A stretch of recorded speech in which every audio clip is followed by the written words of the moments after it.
ప్రకటన గ్రంథము 16వ అధ్యాయము.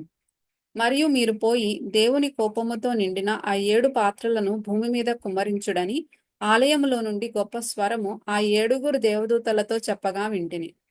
అంతటా మొదటి దూత వెలుపలికి వచ్చి తన పాత్రను భూమి మీద కుమ్మరింపగా ఆ క్రూర మృగము యొక్క ముద్రగల వారికిని దాని ప్రతిమకు నమస్కారం చేయు వారికిని బాధాకరమైన చెడ్డపుండు పుట్టెను.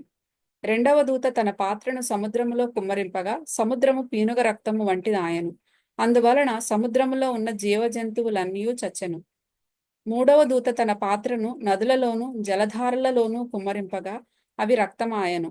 అప్పుడు వర్తమాన భూత కాలములలో ఉండు పవిత్రుడా, పరిశుద్ధుల రక్తమును ప్రవక్తల రక్తమును వారు కార్చినందుకు తీర్పు తీర్చి వారికి రక్తము త్రాగనిచ్చితివి. దీనికి వారు పాత్రులే. నీవు ఈలాగు తీర్పు తీర్చితివి గనుక నీవు న్యాయవంతుడవని జలముల దేవదూత చెప్పగా వింటిని. అందుకు అవును ప్రభువా, దేవా, సర్వాధికారి, నీ తీర్పులు సత్యములను న్యాయములునై ఉన్నవని బలిపీఠము చెప్పుట వింటిని. నాల్గవ దూత తన పాత్రను సూర్యుని మీద కుమ్మరింపగా మనుషులను అగ్నితో కాల్చుటకు సూర్యునికి అధికారం ఇయ్యబడెను.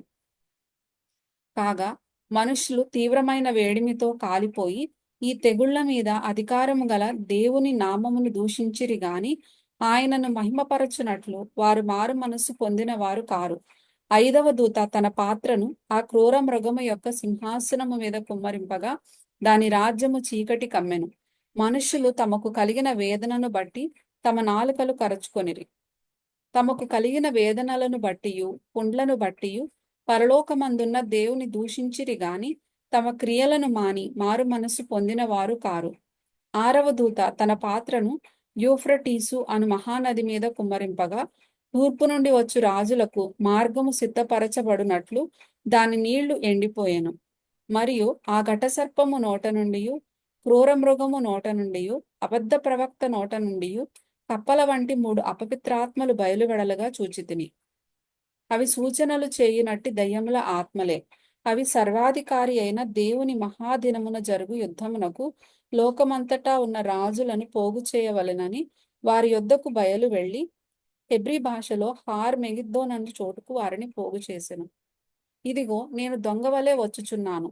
తాను దిగంబరుడుగా సంచరించుచున్నందున జనులు తన దిశములను చూతురేమో అని మెలకువగా ఉండి తన వస్త్రము కాపాడుకొనువాడు ధన్యుడు. ఏడవ దూత తన పాత్రను వాయుమండలము మీద కుమ్మరింపగా సమాప్తమైనదని చెప్పుచున్న ఒక గొప్ప స్వరము గర్భాలయంలో ఉన్న సింహాసనం నుండి వచ్చెను. అప్పుడు మెరుపులను ధ్వనులను ఉరుములను పుట్టెను. పెద్ద భూకంపమును కలిగెను. మనుష్యులు భూమి మీద పుట్టినది మొదలుకొని అట్టి మహాభూకంపము కలగలేదు. అది అంత గొప్పది. ప్రసిద్ధమైన మహాపట్టణము 3 భాగములాయను. అన్యజనుల పట్టణములు కూలిపోయెను. తన తీక్షణమైన ఉగ్రతయను మధ్యము గల పాత్రను మహాబబులోనునకు ఇయ్యవలెనని దానిని దేవుని సముఖమందు జ్ఞాపకము చేసిరి. ప్రతి ద్వీపము పారిపోయెను, పర్వతములు కనబడకపోయెను. 5 మణుగుల బరువు గల పెద్ద వడగండ్లు ఆకాశము నుండి మనుషుల మీద పడెను.